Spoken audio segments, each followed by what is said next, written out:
nos toca un tema muy controversial, porque a veces decimos cómo superar las crisis. Y ese es el tema de hoy, crisis. ¿Cómo superarlas? ¿Cómo superar las crisis? Y vamos a ir a la palabra de Dios, qué mejor que ir a 2 Samuel. 2 Samuel, vamos a ir ahí, 2 Samuel, estamos ahí bien, 2 Samuel, capítulo 12, versículo 15, dice: Y Natán se volvió a su casa, y Jehová hirió al niño que la mujer de Urías había dado a David, y enfermó gravemente. Entonces David rogó a Dios por el niño, y ayunó David, y entró y pasó la noche acostado en tierra. Se levantaron los ancianos de su casa, y fueron a él para hacerlo levantar de la tierra, mas él no quiso, ni comió con ellos pan. Y al 7º día murió el niño, y temían los siervos de David hacerle saber que el niño había muerto, diciendo entre sí: cuando el niño aún vivía, le hablábamos, y no quería oír nuestra voz. ¿Cuánto más se afligirá si le decimos que el niño ha muerto? Mas David, viendo a sus siervos hablar entre sí, entendió que el niño había muerto, por lo que dijo David a sus siervos: ¿ha muerto el niño? Y ellos respondieron: ha muerto. Entonces David se levantó de la tierra y se lavó, y se ungió y cambió sus ropas, y entró a la casa de Jehová y adoró. Después vino a su casa y pidió, y le pusieron pan y comió. Y le dijeron sus siervos: ¿qué es esto que has hecho? Por el niño, viviendo aún, ayunabas y llorabas, y muerto él, te levantaste y comiste pan. Y él respondió: viviendo aún el niño, yo ayunaba y lloraba, diciendo: ¿quién sabe? ¿Quién sabe? ¿Quién sabe si Dios tendrá compasión de mí y vivirá el niño? ¿Quién sabe? Y nosotros tampoco sabemos por las crisis que estamos pasando. ¿Quién sabe que a través de una crisis, qué va a suceder después de esa crisis? ¿Quién sabe? David, el rey de Israel, pasó por etapas de crisis tremendas, como quizás los que nos están viendo y escuchando ahora están pasando o estamos pasando, etapas de crisis. Crisis en el hogar, crisis en el trabajo, crisis por las leyes, crisis. Y son etapas. Quizás no todo el tiempo de nuestro andar en esta tierra pasamos por crisis. Hay etapas en nuestra vida que podemos atravesar por pruebas difíciles, que las llamamos crisis. ¿Cuál es el primer paso que debemos tomar entonces cuando enfrentamos una crisis? Porque muchas veces nosotros nos preocupamos tanto y no tomamos solución. Y la Biblia es un libro que nos da la solución para todas las cosas, para todos los problemas o pruebas que tenemos y también etapas de crisis que estamos nosotros atravesando. La Biblia es un manual de instrucciones y ahí tenemos la solución a nuestra crisis. Muchas veces no lo queremos aceptar, otras veces queremos ignorarla, pero ahí está la solución dada por el Maestro, por el Señor Jesús, y poniendo la Biblia en nuestras manos nos da la solución. ¿Cuál es el primer paso que debemos tomar cuando enfrentamos una crisis? ¿Qué nos recomienda Dios que hagamos cuando atravesamos momentos de sufrimientos? Quizás estás atravesando actualmente alguna crisis. ¿Cómo podemos salir adelante? Bueno, esto es interesante. Yo en 40 años que llevo en el Señor y otros por allí, que no voy a decir cuántos, en el mundo, he pasado crisis. Todos nosotros pasamos crisis, pero yo podría llenar un libro de crisis, de situaciones difíciles que nosotros pasamos. Pero me acuerdo de una, el 26 de junio del año 2014. Sufrimos un accidente que solo la mano de Dios nos salvó de la muerte. Muchos de ustedes lo saben, ahí está la foto. ¿Lo ven ustedes ahí en la pantalla? ¿Cómo quedó nuestro carro? Íbamos con la pastora y íbamos a comer, salimos a las 9:30 de la noche y estábamos parados en un semáforo, bien tranquilos, el semáforo estaba con luz verde, estábamos ahí parados, y de golpe, yo mirando en el espejo retrovisor, veo venir ese truck ahí, o furgoneta, o camioneta, como le quieran llamar, y lo miro venir y yo no lo podía creer que venía a esa velocidad y que no paraba. Y no paraba. Yo le decía a la pastora, uy, este no para. Y sí, paró, pero nos paró a nosotros. Nos llevó, el golpe fue tan fuerte que nos levantó, el carro lo levantó así en el aire, lo tiró para la izquierda, que es una avenida de 4 líneas, la tiró de contramano al otro lado, salimos a volar hacia el otro lado y no venía ningún carro de aquel lado. Nadie, si no chocábamos de frente. El carro, yo estaba así para arriba, traté de darle vuelta al volante, lo di vuelta así y volvimos a ir otra vez al carril del otro lado, que tampoco venía nadie, tampoco después de ese lado, y ahí paramos en la banqueta. Fue un susto tremendo. La primera cosa que yo hice cuando pasó eso es mirar a mi esposa, la pastora, y preguntarle, ¿te pasó algo? Me dijo, no, a mí tampoco. Yo no sabía cómo, no nos había pasado nada.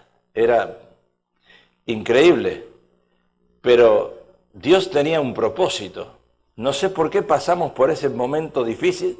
Ese carro lo amaba, me gustaba mucho, no era nada viejo. Al final quedó destruido totalmente. Bueno, de ahí vinieron a los 2 minutos.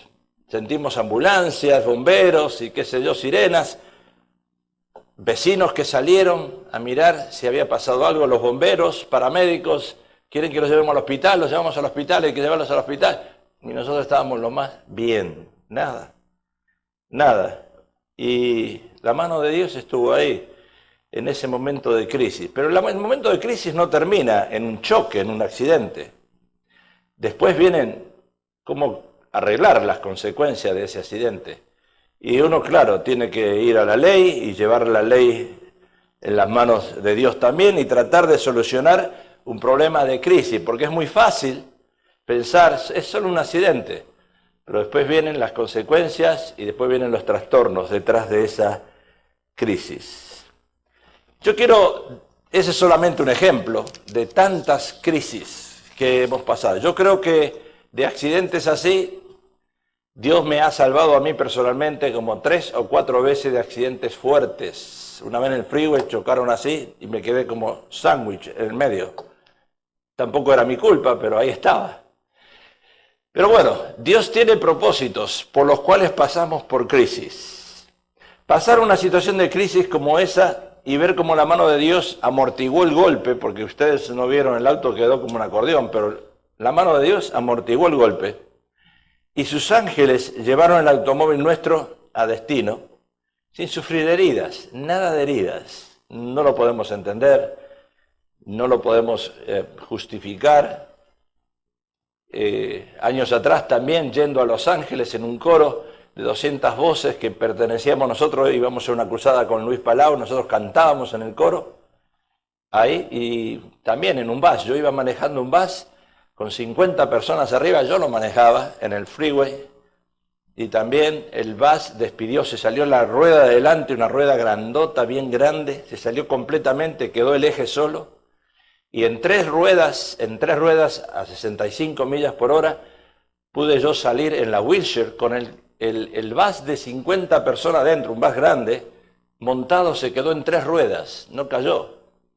Se podía haber volcado, de acuerdo a los peritos, después dijeron se podía haber volcado, un accidente tremendo. Sin embargo, salimos en la wheelchair y cuando el bus se inclinó así, se empezó a encender fuego, se incendió la parte de adelante, el eje rozó contra el cemento, pero ahí cantando, Dios mueve las manos de Dios, cantando, veníamos todos gozándonos, íbamos a la cruzada, pero sin embargo pasamos por un accidente, por una crisis tremenda.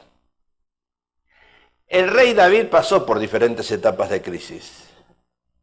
Si usted no está pasando por una crisis, pregúntele a Dios, ¿seré cristiano yo? Porque qué raro que no tenga pruebas. Qué raro que yo no pase dificultades, qué raro que yo no tenga contratiempos. Pero sí tenemos pruebas, tenemos dificultades, tenemos contratiempos. El rey David pasó por esas diferentes etapas de pruebas y de crisis, y en el pasaje que estamos tocando vemos a David enfrentando la crisis de enfermedad de un hijo. ¿Qué haría usted si está atravesando por la enfermedad de un hijo? De un hijo que realmente usted supuestamente ama, pero que no sabe si va a vivir. David enfrenta esa realidad, la crisis de enfermedad de un hijo. Y dice la palabra de Dios en 2 Samuel 12:15, y Natán se volvió a su casa, y Jehová hirió al niño. Jehová hirió al niño que la mujer de Urías había dado a David, y enfermó gravemente. Entonces David rogó a Dios por el niño, y ayunó David, y entró y pasó la noche acostado en tierra. Se levantaron los ancianos de su casa y fueron a él para hacerlo levantar de la tierra, mas él no quiso ni comió con ellos pan. Claro, nosotros que conocemos la historia del rey David, como usted conocerá historias de otras personas e historias suyas mismas. Usted dirá, cuando yo paso por una etapa de crisis, seguro que yo estoy en pecado. Seguro que algo mal estoy yo haciendo. Seguro que no estoy viviendo bien y por eso Dios me castiga. Y eso es la primera cosa que cruza por nuestra mente, pero no es así. Porque Dios, dice la palabra, que Dios es amor, que Dios no castiga, que Dios no condena. Pero sin embargo nosotros nos preguntamos, ¿por qué estoy pasando por esa crisis? Acá vemos algo importante, dice que Jehová hirió al niño. Jehová hirió al niño. Es interesante, yo a veces no lo entiendo a Dios y trato de analizarlo y de entenderlo con mi mente finita. Pero es muy difícil, porque ¿por qué ocurren las guerras? ¿Por qué mueren soldados en las guerras? Desde el Antiguo Testamento el pueblo de Israel vive en guerra. Sin embargo, hay muertes. Y Dios permite que eso ocurra por alguna razón. Desde el Génesis, el pueblo de Israel trató de entrar a la tierra prometida y pasar por varias situaciones de guerra hasta que realmente lo lograron después de tantas crisis. Pero la pregunta es, Jehová hirió al niño que la mujer de Urías había dado a David. Claro, la primera reacción humana es decir, David ese hijo lo tuvo en pecado, por eso Dios lo castiga. La primera cosa que podía haber dicho la gente que vino a ver el accidente nuestro, que yo le mostré recién ahí en pantalla, la primera cosa, porque salieron varios vecinos a venir a ver ese accidente, fue, ¿quién les mandó al matrimonio este que estaba dentro del carro, me imagino yo, quién les mandó a ir a comer a las 9:30 de la noche, cuando acá se come a las 7? La primera cosa que uno piensa, ¿por qué van a comer a las 9:30 de la noche? Si hubieran ido a las 7, no pasaba ese accidente. Y usted y yo hubiéramos pensado lo mismo, ¿por qué fui a comer? Después que ocurren las cosas, razonamos y decimos, ¿por qué lo hice? ¿Por qué yo estaba en ese momento ahí, o nosotros estábamos en esa luz, y ese hombre vino de atrás con la luz verde, con la luz roja nuestra, parados que no podíamos pasar, y él no vio la luz roja y pensó que era verde y nos atropelló con todo? ¿Por qué estábamos ahí nosotros? ¿Por qué muere una persona cuando está en un lugar incorrecto, en la hora incorrecta? Lo que pasó ahora en Barcelona, un matrimonio estaba ahí de vacaciones, habían ido a celebrar sus bodas, aniversario de bodas. Ella se fue a comprar, como toda mujer fue a comprar al mall, ahí mismo en esa avenida donde estaban pasando, y él se fue al baño, iba a ir, y cruzó cuando el van lo atropelló y lo mató. ¿Por qué justo le agarró ganas de ir al baño en ese momento y no fue antes? Y no fue después. Y así pasan las crisis en nosotros. Siempre razonamos después que nos pasan las cosas. Y nos preguntamos, ¿por qué a mí? ¿Por qué yo? ¿Por qué no fue otro que pasó por esa situación? Lo mismo pasa con David. Y la primera cosa es, David estaba en pecado. Ese hijo fue en pecado, por eso Dios dice que lo hirió, lo castiga. Ahora, siempre hay una justificación para cada crisis que uno esté pasando. Pero la primera pregunta que mencioné antes, al principio, que deberíamos hacernos, ¿cuál es el primer paso que tenemos que tomar cuando atravesamos una crisis? ¿Cuál es el primer paso? Claro, es obvio. Cuando nos chocaron ahí y pasó todo lo que yo expliqué anteriormente, la primera cosa, yo miré a mi esposa y estaba sana y salva, di gracias a Dios que no le había pasado nada. Pero ¿cuál es el primer paso que nosotros tomamos? Bueno, el primer paso que nosotros tomamos seguro es hacer la denuncia, ir a la policía, reportar el accidente, reportarlo al seguro, ver si nos dan un carro nuevo, si nos reemplazan el carro, en ese caso, en ese ejemplo, ¿verdad? Pero David no hizo eso. David, cuando vio que el niño estaba enfermo, grave, él podía haber llamado al 911, venir una ambulancia, llevarlo al hospital más cercano. No hizo eso. ¿Qué hizo David? La primera cosa que hizo David, enfrentando la crisis de enfermedad de su hijo, fue buscar a Dios. Fue buscar a Dios. Vamos a ir acá porque... Ok. Entonces David rogó a Dios. Entonces David rogó a Dios por el niño y ayunó David y entró y pasó la noche acostado en tierra. David, cuando enfrentó la crisis de la enfermedad de su hijo, lo primero que hizo fue buscar a Dios. Claro, todo el mundo busca a Dios. Pero hay personas que buscan a Dios en momentos de necesidades nada más. Y cuando estamos con problemas, vamos a buscar a Dios. Pero David enfrentó la crisis de la enfermedad del hijo y fue y buscó a Dios. Ahora, hay gente que cuando atraviesa situaciones difíciles, yo me imagino que en ese momento cuando pasó el accidente, menos mal que estaba mi esposa al lado y menos mal que no fue mi culpa, pero a veces yo tiemblo cuando manejo yo y está mi esposa y está mi suegro atrás. Yo digo, si me llega a pasar algo y en ese accidente se muere mi suegro, mi esposa nunca me lo va a perdonar. Es la primera cosa que uno piensa. Fue tu culpa. Entonces, por eso es mejor manejar solo y que nadie venga con uno, porque si uno se muere solo. Y más vale solo que mal acompañado, dice el dicho, ¿verdad? Entonces, es mejor que el carrito de uno lo maneje solo. Y cuando alguien quiere subir y que tú lo lleves y que le des un ray, le dices, ¿sabes qué? Yo quiero llegar delante de la presencia del Señor tranquilo, sin sentido de culpa, pues si algo me pasa, seguro que me van a decir que yo tuve la culpa, que manejé borracho, que no dormí la anoche, que iba a alta velocidad, que soy imprudente, que mandé un texto en el momento de manejar. ¿O no? ¿Verdad que sí? Entonces, Dios es nuestra fuerza y nuestra ayuda, es nuestro socorro, dice la palabra. ¿Por qué en Dios está nuestra fuerza y ayuda en los peores momentos? ¿Se acuerdan cuando estaba Jesús en la barca con 12 discípulos y el mar fuerte, como pasó ahora en Texas, que no pasó nada al final? ¿Pero por qué? Porque Jesús estaba dentro de la barca. Dentro de una crisis está Dios. En cualquier situación que pasamos nosotros, está Dios en ese lugar. Y como está Dios, ¿qué es lo que Dios hizo? ¿Qué es lo que Jesús hizo en la barca cuando estaba la tormenta? Jesús levanta la mano y el mar cesó, el viento paró, o sea, hubo calma.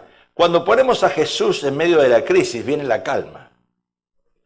Porque no es cuestión de ver a quién le voy a echar la culpa, sino de entender cuál es el propósito de Dios en la crisis que yo estoy pasando.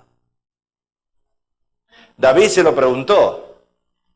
Yo creo que David sabía que él había pecado. Claro, ¿cómo no lo vas a saber? Usted y yo sabemos si hemos pecado. Todos lo sabemos. No hace falta que yo de aquí del púlpito le predique a usted que está en pecado. Si usted lo sabe. No hace falta que yo le diga a usted que usted es un pecador, que la paga del pecado es muerte.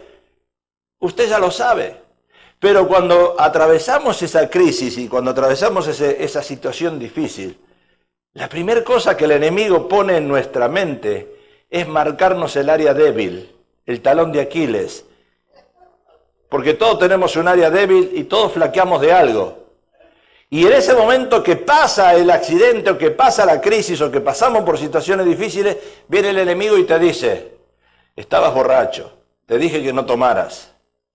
Te dije que no mandaras textos, ¿verdad? Te dije que no hablaras por teléfono. Y entonces tú te sientes la persona más pecadora del mundo. Por eso yo trato de evitar predicar, no predicar el pecado, sino usar la palabra pecado, porque todos cometemos errores y pecar es errar al blanco. Y cuando una persona pasa por una situación difícil, la pregunta que debemos hacerle a Dios, como hizo David, buscar a Dios en oración.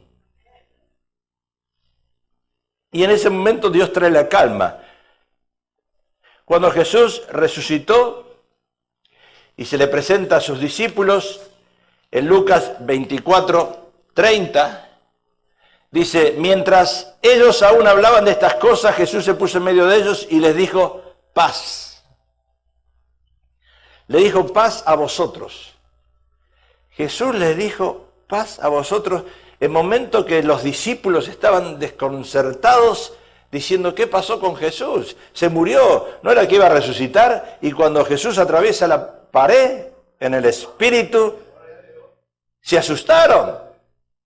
¿Y qué dijo Jesús? Paz a vosotros. Es lo mismo que cuando nosotros estamos atravesando esa crisis. El Señor viene, si tú buscas a Dios como hizo David, en primer lugar buscar a Dios, el Señor viene y te dice paz, tranquilo. En inglés sería take it easy. No mates a tu esposa si la encontraste con otro. Es lo más tonto que puedes hacer. Dale gracias a Dios que ese otro se la lleva. Ustedes no entienden. Cuando Sara se enojó que le presta la sierva al esposo, ¿no? Y después se enoja. Pero ¿para qué uno se tiene que enojar? Uno no tiene que ser egoísta. Entonces, el egoísmo entra dentro de esas partes. Yo quiero que mi esposo sea feliz. Yo quiero que mi esposa sea feliz. Si otro la hace más feliz que yo, que se vaya. Entonces, si estás atravesando una crisis en tu vida, corre a Dios, búscalo y Él te dará, ¿qué? Descanso. La palabra dice, venid a mí todos los que estáis trabajados y cansados y cargados, y yo os haré descansar. Llevad mi yugo sobre vosotros y aprended de mí, que soy manso y humilde de corazón, y hallaréis descanso para vuestras almas, porque mi yugo es fácil y ligera mi carga. Jesús dice, mi yugo es fácil, mi situación, la prueba que estoy pasando es fácil, no es una prueba difícil. La carga que está sobre mí, ponla sobre Dios, te está diciendo la palabra. Si te estás teniendo alguna carga, déjasela en la mano de Dios y que Él se encargue. O sea que el segundo paso que atravesamos cuando estamos pasando una crisis es que hay que levantarse y enfrentar la realidad. Yo diría, enfrentar la realidad. ¿A dónde está eso? Se perdió el coso ese. Bueno, vamos a dejarlo ahí, no vamos a mirar nada. Hay que enfrentar la realidad, es el segundo paso cuando atravesamos una crisis. Segunda Samuel, no está bien hermano, no toques nada que está bien ahí, todo está bien. En segunda Samuel 12:18, dice, y al séptimo día, lo tenemos ahí en la pantalla, tranquilo que yo estoy manejando esto. Y al séptimo día, dice la palabra, vamos a ir acá. Y al séptimo día, a ver si lo encontramos, murió el niño y temían los siervos de David hacerle saber que el niño había muerto, diciendo entre sí, cuando el niño aún vivía, le hablábamos y no quería oír nuestra voz, ¿cuánto más se afligirá si le decimos que el niño está muerto? O sea, la segunda pregunta que yo hice al inicio, al principio, ¿qué nos recomienda Dios que hagamos cuando atravesamos momentos de sufrimiento? ¿Qué es lo que nos recomienda Dios? Primero ya dijimos, buscarlo a Dios. David buscó a Dios. Pero ¿qué es lo que nos recomienda Dios? Cuando el niño murió, David tuvo que enfrentar la realidad. La segunda cosa que nos recomienda Dios cuando atravesamos problemas de crisis es enfrentar la realidad. Enfrentar la realidad. ¿Cuál es la realidad que nos pasó a nosotros? ¿Cuál es la realidad que pasó en ese momento que tuvimos el accidente? La realidad, yo estoy hermano con esto, no te preocupes. La realidad es que chocamos, nos chocaron. Esa es la realidad, no hay otra. Cuando usted atraviesa por una crisis, en vez de estar quejándose y lamentándose, hay que buscar la realidad, enfrentar la realidad. Pasó. ¿Por qué pasó? ¿Cuál es la realidad? No se aferró a su voluntad, sino que aceptó la voluntad de Dios, David. David podía haber dicho él mismo, soy un pecador, mira lo que hice. Tuve un hijo con otra mujer. Él podía haber dicho eso. Pero David no dijo eso, sino que aceptó la voluntad. Paz, tranquilo, le dijo Dios. Yo estoy en control de esa situación. Y eso le permitió levantarse del duelo que estaba pasando. O sea que si estamos atravesando una crisis, no podemos vivir en negación. Ay, yo pasé esta situación, ahora voy a vivir toda mi vida pensando en esa situación que yo pasé. Pasó, pasó. Ahora hay que enfrentar la realidad. Tuve un hijo con otra mujer, lo vas a tener que mantener hasta que sea mayor. Tengo hijos en México, con otras mujeres, no te tienes que olvidar de ellos. No lo puedes dejar abandonado, tienes que alimentarlo. Esa es la realidad. La realidad es esa. Ay, pero yo cuando lo hice estaba borracho, yo no sabía lo que había hecho. Esa no es la realidad. La realidad es que tienes un hijo con otras mujeres, tienes que alimentarlos. Por eso la obligación de un child support acá. Y está bien, hay que hacerle pagar al hombre el precio. La mujer se la lleva bien de arriba, porque la mujer hoy en día vive a costilla de los hombres. Tienen hijos con hombres y después los hombres la tienen que alimentar y mantener. A ella y a los hijos. Así que los hombres somos tontos. Diga tontos, varones. Somos bien tontos. Gracias que uno puede tener hijos con la esposa. Y gracias. Gracias si los puede tener con la esposa. Pero fuera del matrimonio más vale cuídese. O sea, hay un momento que hay que enfrentar lo que estamos viviendo para poder seguir adelante. Y eso es lo que hizo David. Buscó la realidad. ¿Cuál fue la realidad? Tuvo un hijo con otra mujer. Sí. Fue pecado. Sí. Pero tengo que buscar a Dios y tengo que buscar ahora cómo salir de este asunto. ¿Qué voy a hacer? Entonces, David entra a un tercer paso. Y hay que levantarse y no quedarse tirados. ¡Ay! Así yo lo veo al pueblo hispano. ¡Ay! Usted no sabe lo que me pasó hace 20 años atrás. Usted no sabe la vida mía. Usted no sabe cómo yo fui. Empiezan a contarle la historia desde un principio. Y por años vive uno martirizado. Por esa crisis, por esa situación. Y no salen adelante. Porque siempre están pensando en ese contexto, de decir, ay, yo no sé por qué me pasó eso.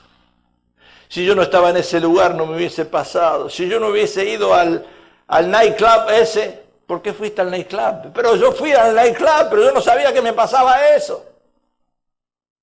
Que me iban a poner una pastillita dentro de la bebida y me drogaban. Y después yo no sabía quién era. La pasé bien, pero no sabía quién era. Así, ¿verdad? Entonces, en el tercer paso, cuando uno está pasando una crisis, primero buscar a Dios, segundo, ya lo dijimos, nosotros enfrentar la realidad. Y el tercero, hay que levantarse y no quedarse tirados.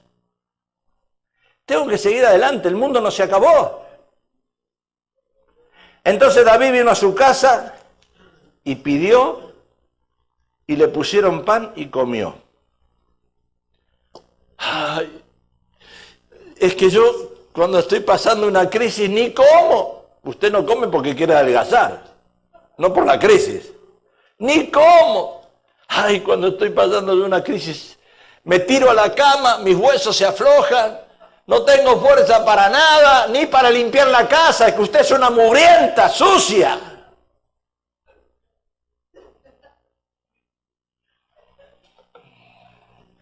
O sea, la peor cosa que podemos hacer cuando estamos atravesando una crisis es cruzarnos de brazos y decir, Dios, ahora sácame de esto. Y Dios no te va a sacar. Ella te mostró, si tú buscaste a Dios y después estás enfrentando la realidad, ahora tienes que moverte. Ahora tienes que accionar, porque verbo es acción. Jesús es verbo es accionar. Hay que accionar cuando estamos pasando una situación difícil. No quedarse sin hacer nada. Notemos lo que hizo David. David se levantó, se lavó la cara y comió. Y uno diría, pero a este no le importa nada lo que hizo. ¿La conciencia no le redarguye? Sí. Pero hay que seguir adelante. No nos queda otra. Por eso muchos hoy se suicidan. Porque se pararon en esa crisis y no saben cómo salir adelante o no tienen la fuerza para salir adelante y prefieren pegarse un tiro. David se levantó, se lavó la cara y comió. No se quedó deprimido, compadeciéndose de él mismo. Acuérdense que cuando nosotros salimos de la iglesia tradicional, que casi la gran mayoría salimos de ese lugar, el sacerdote nos enseñó la mía culpa, la mía culpa, la mía grandísima culpa. Reprenda al diablo, no es tu culpa, el enemigo es el que te está diciendo que es tu culpa. Pero ahí en la iglesia tradicional fue eso. La mía culpa, la mía culpa, la mía culpa. Mi culpa, mi culpa, mi culpa. Todos los domingos los que entran a esa iglesia salen peor que como entraron, cargando la culpa. David no se quedó deprimido, salió adelante. El dolor estaba presente, la situación era real la de David, pero él no se quedó tirado. Quizás tú debas impuesto al Internal Revenue Service. ¿Qué quieres hacer? Tienes dos opciones, o vas preso o pagas. Ay, pero no tengo dinero, paga 10 pesos por mes y te lo van a aceptar. Vas a pagar un 25% de interés, si debías $10.000 vas a pagar $100.000. A $10 por mes lo vas a pagar. Quizás no termines tu vida, te vas a morir antes de terminarle de pagar al tío Sam. Pero vas a pagar, hay que pagar, no queda otra. Entonces hay crisis que quieren dejarnos tirados, deprimidos, amargados. ¿Y cuál es la función de Satanás? Matar, hurtar y destruir. En momentos de situaciones difíciles, el enemigo viene a cargarte la culpa. Viene a matarte, matar el espíritu que hay en ti. Viene el desánimo, las ganas de tirar todo por la ventana. Yo no quiero saber más nada de esto, todo me pasa a mí. Esa es la obra de Satanás, matar, hurtar y destruir. Pero Jesús vino a darnos vida en abundancia. Entonces yo tengo que entender que en ese trayecto que estoy pasando por esa crisis, o oigo la voz del diablo y le hago caso y me deprimo y me tiro al abandono. Usted, mire, usted se va a dar cuenta en personas deprimidas cuando los ve entrar por la iglesia. Pues yo no estoy diciendo que una mujer o un hombre tiene que vestirse bien, pero vestirse bien muestra lo que hay adentro. Porque hay personas que vienen a la iglesia y vienen así como se levantan, parece que pusieron los dedos en el enchufe y los pelos se paran así, y vienen con cualquier ropa y vienen así nomás. ¿Sabe por qué? Porque están mordiendo la crisis que hay dentro de uno y no la están aceptando. No están aceptando la prueba que están atravesando.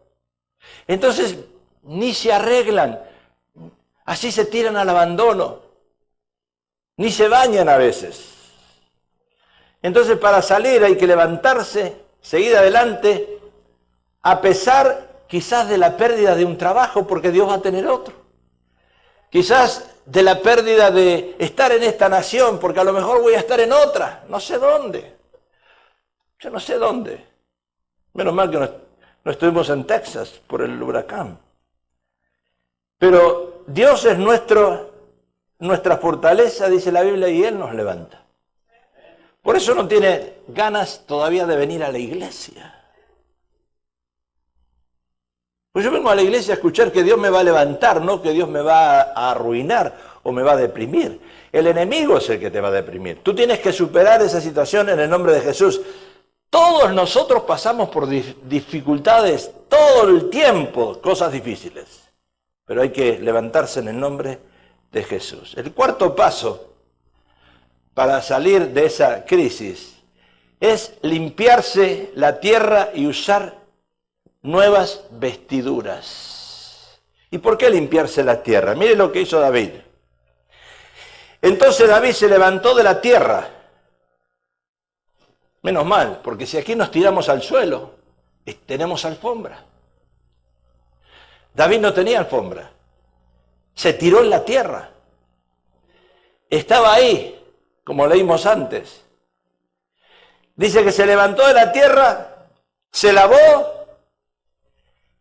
se habrá bañado, me imagino, y se ungió.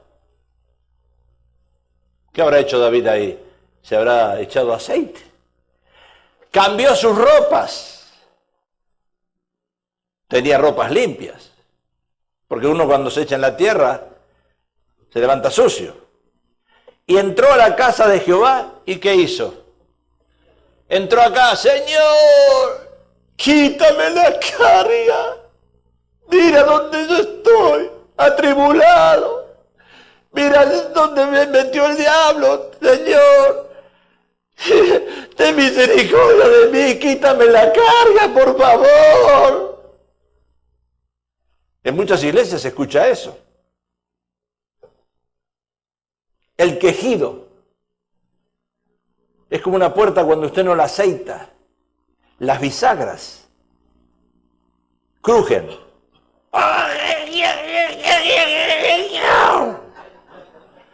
Y así entramos a las iglesias nosotros, crujiendo. Y queremos que todos nos miren.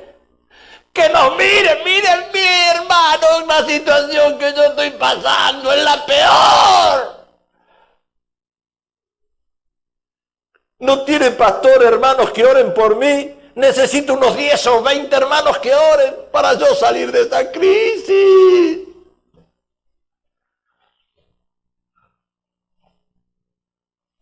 David se sacudió a la tierra, que significa las cosas que hemos hecho en la vida y que nos ensuciaron.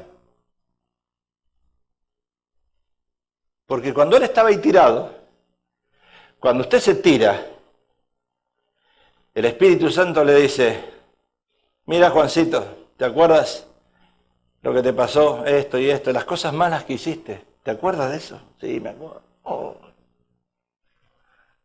Y el Espíritu Santo te habla, ahí tirado te habla. Pero después cuando viene el Espíritu Santo para redarguirte y para limpiarte, tú te levantas y le dices, Señor, yo ya entendí. Y te empiezas a sacudir esas cosas. Y si estás aquí, te la sacudes para atrás, así se la echas al hermano de atrás. Te la sacudes bien, todo para atrás. Se sacudió David la tierra, que significaba las cosas que había hecho, cambió sus ropas, y desde el momento que entró ahí, dijo, en el nombre de Jesús, hoy vengo a adorar a Dios. Hoy no vengo a quejarme. Hoy vengo a adorar a Dios. Hoy no vengo a buscar oración para mí. Porque Dios te dice, ya me cansé de escucharte. Me repiten lo mismo, lo mismo, lo mismo. Ya lo sé. Solamente llega a la iglesia, te dice el Señor, y ven a adorarme. Y entonces cuando tú entras ahí y está el primer canto, que a veces tenemos cantos de alabanza que parecen funebreros, pero bueno, tú entras ahí y dices, Señor, igual te voy a adorar, a pesar de que esa alabanza es media funebrera.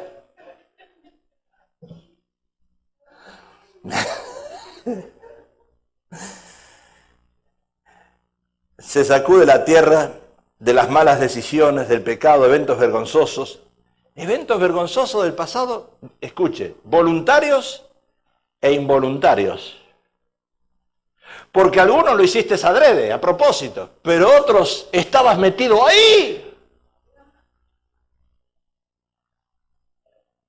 Tú no sabes cómo te metieron, pero te metieron.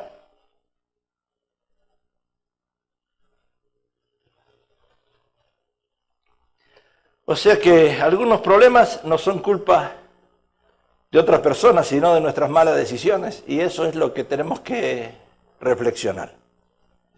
Algunos sufrimientos son por causa de lo que hicimos, por alguna decisión mala que tomamos en el pasado, y eso nos dejó manchados. Y en medio de lo difícil debemos vestirnos diferentes, seguir soñando. Se te fue el esposo, déjalo ir. Ahí viene otro. Mira este. ¿Qué músculos tiene? No tiene plata en el banco, pero tiene unos músculos. Mira, no te lo vas a perder. En medio de lo difícil debemos vestirnos diferente. El quinto paso cuando atravesamos esa crisis es no aislarse. La peor cosa que puede pasar en nuestra vida es cuando nos aislamos. Yo no voy más a la iglesia. Yo me voy a aislar. Y la Biblia dice, no dejando de congregarse, como algunos vienen solamente el domingo de resurrección y cuando se celebra Navidad. Pero después no llego a la iglesia. Porque cuando llego a la iglesia y miro a la gente, veo que son todos una magna de pecadores. Y se creen santos. Y yo que soy santo, nadie me ve. Entonces mejor me aíslo. Y en el trabajo, cuando estoy en el trabajo, porque yo soy cristiano o cristiana, y veo a mis compañeros del trabajo que son todos diabólicos, yo me aíslo. Y en vez de ir a predicarle el evangelio, me aíslo porque no me quiero juntar con el pecado, con esa gente pecaminosa, del diablo. Entonces me aíslo. Y como solo, no como con ellos. Y la Biblia dice que Jesús se juntaba con pecadores a comer.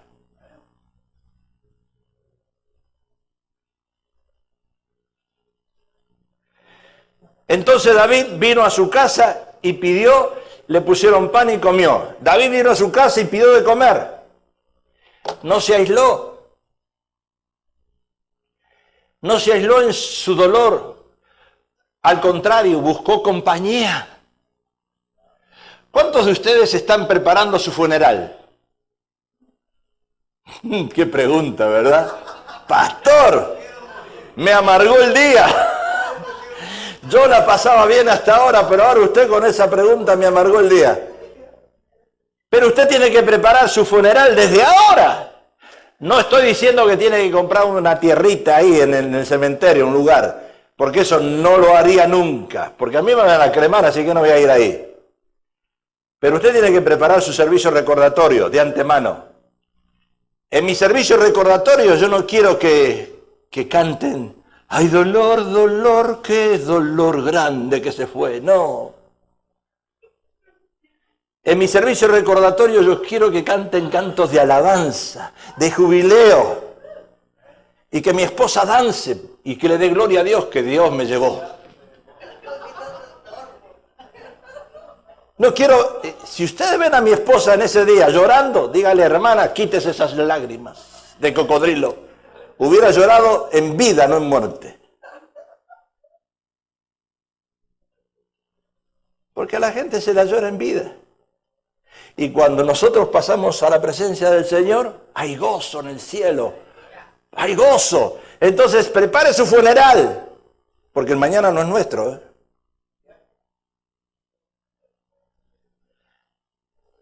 A ver, me quiere mucho, poquito, nada. Me quiere mucho, poquito, nada. Tate, ti, suerte para mí. Si no es para mí, será para ti. Tate. ¿A quién le toca mañana? Entonces, hoy es el día aceptable. Hoy prepare su funeral. Quiero que canten este canto. Pum, pum, pum, pum. Quiero que dancen. Y nadie me llore. ¿Sabe? Lo hizo Jenny Rivera. Preparó su funeral antes de morir. Preparó su canto antes de irse. Y así le sucedió. Algunas personas cuando pasan dificultades se aíslan por mucho tiempo y abren puertas a espíritus de depresión y de amargura. O sea que debemos tener cuidado con eso y buscar la ayuda si es necesaria. En ese momento no aislarnos.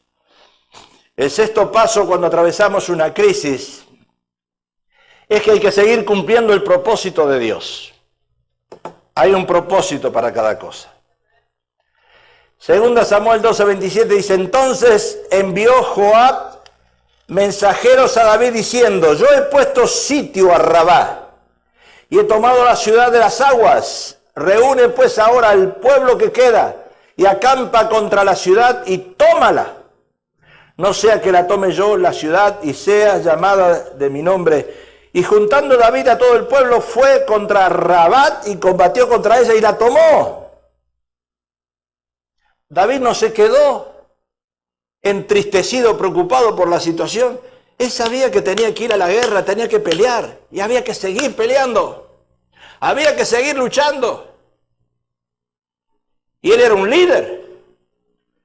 No podía David darse el lujo de deprimirse porque todo el pueblo dependía de él. Ahora todo Estados Unidos y el mundo entero depende del presidente que tenemos hoy en día. Y si a él se le ocurre que DACA no va más y los Dreamers para afuera, se van a ir para afuera. ¿Es triste la decisión? Claro, pero así va a ser. O vamos a ver a un presidente deprimido y parándose ahí diciendo, yo no sé lo que voy a hacer con esta gente. Acuérdese que Estados Unidos está cuidando su bolsillo.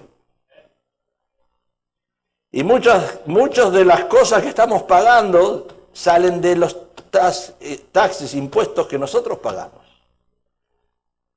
Entonces, aunque la situación sea dolorosa, se hace por alguna razón.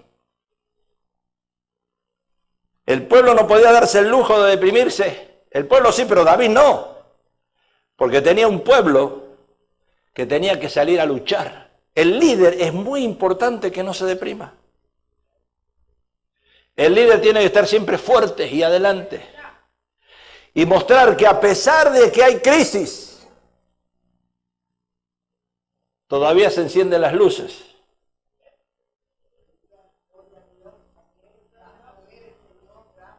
Mientras usted llegue a la iglesia y ve andando ese ventilador y el de atrás porque Diego lo apaga, que no sé por qué lo apaga, pero él lo apaga, y vea el aire acondicionado funcionando. ¿Verdad, Diego, que eres tú? No, pues me echan la culpa a mí que le estás haciendo pasar calor ahí a la gente y le apagas el ventilador, qué sé yo. Él le gusta apagar el ventilador. Y está bien, apágalo, Diego. Y mientras haya aire acondicionado, el líder tiene que mostrar que hay que seguir adelante. El rey David tenía que seguir consultando a Dios y guiando al pueblo a las batallas. ¿Se imaginan viniendo yo aquí y dándoles un mensaje deprimido a ustedes? O el ministro de alabanza cantando un canto que en vez de traer gloria a Dios, traiga depresión al pueblo. No. O sea que si has perdido la visión por la crisis que has sufrido, entonces levántate y cumple el propósito que Dios tiene en tu vida. Tiene un propósito. Tienes que levantarte en el nombre de Jehová y cumplir el propósito que Dios tiene en tu vida. En el año 1994, escucha esto porque esto es importante, porque sé que ustedes a lo mejor no lo saben y ahora se van a enterar, y presta atención al video que viene ahora. En el año 1994, preste atención, en un campamento llevado en Cedar Crest, a 6.000 pies de altura. Cedar Crest es el lugar donde la cuadrangular, la organización, tenemos allí cabañas y vamos a campamentos, 6.000 pies de altura. En el 94 hubo un campamento solo para varones y fuimos 500 varones, contados, todo lleno estaba, se llenó. 500 varones anglos, era un campamento americano. Y yo fui en el año 94, allí empezó Majestad, escuche bien esto lo que le estoy diciendo. Todos en inglés, se predicó en inglés, se ministró en inglés, y los 500 que estaban ahí eran todos americanos. El único hispano que estaba ahí era yo. Ahora, dentro de esos 500 varones, un hermano se levantó, yo estaba, usted va a ver el chapel ahora, la capilla. Yo estaba más o menos a una distancia, digamos, de la puerta acá. Yo estaba sentado. Y un hermano se levantó y dijo esto. The blue